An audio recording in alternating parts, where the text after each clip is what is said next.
Hey guys, so when I was a group exercise manager of a pretty large department, I would constantly come across this one problem with teachers, meaning that their complaint to me was about keeping their workouts nice and fresh, and kind of feeling like you're relying on the same choreography, or just complaining about time, like, oh, it takes me so much time to create my class, you know, and I feel like I go home and I'm just making next week's class and doing it over and over again, and it's like Groundhog Day.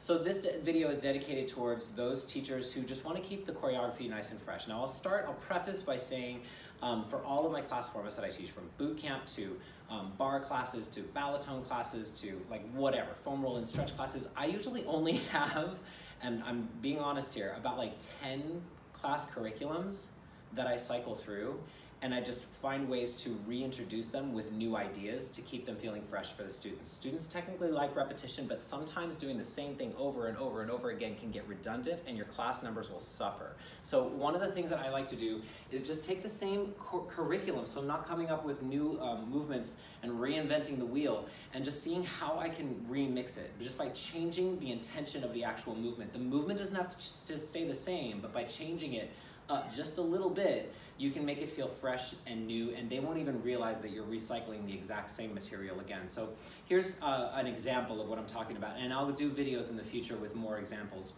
and I'll also take requests if you have them.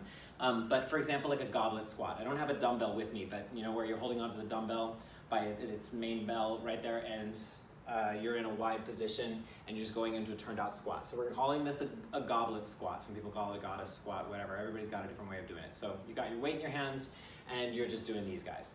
So a goblet squat, usually the first time that I'll introduce it, if that was something that was in my set, then I would say, okay, this time we're just gonna focus on getting nice and deep, deep, deep, deep, and just give them that one thing to focus on and make them feel successful, just finding that depth, obviously within keeping in form. And then the next time that I introduce it, I'll just say, okay, instead of focusing on the depth, I'm gonna change it, and I'm actually gonna make it more about how they come up. So find a different way. So the joint action now is gonna be more about the emphasis is coming up. So what happens? Your knees get together. Can you utilize your inner thighs and squeeze those knees together? So as you're coming up, you're squeezing in. Totally, totally different feel for it, exact same exercise. Students will be thinking, oh, this is a brand new thing, because it feels different to them.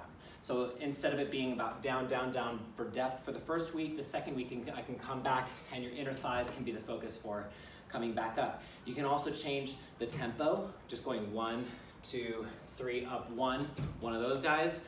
Makes it feel fresh. Same exercise, just introduced a different way. Another really great way to do it, add a twist. Most exercises you can access the transverse plane in some way or another.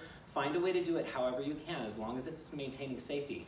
You can take that goblet squat and then just push it up into a little bit of a twist. Boom. All of a sudden, front row doesn't have it, they're not anywhere the wiser. It's a brand new, fresh idea. So there's millions of ways to do it. I'm gonna be posting more videos with ways to keep your material fresh, because it's something that we all need to do, because we also, as teachers, sometimes tend to get bored with our own material, and you just kind of stand up in front of the class and you're regurgitating the same class, and you feel a little bit uninspired and you're just going through the motions. And let me tell you, an uninspired teacher is an uninspiring teacher, and that is always true. So always keep yourself challenged with new ideas, but you don't have to reinvent the wheel over and over again. So find ways to keep it fresh. There's more videos coming. Feel free to comment below. I would love to hear ways that you're keeping your classes fresh as well.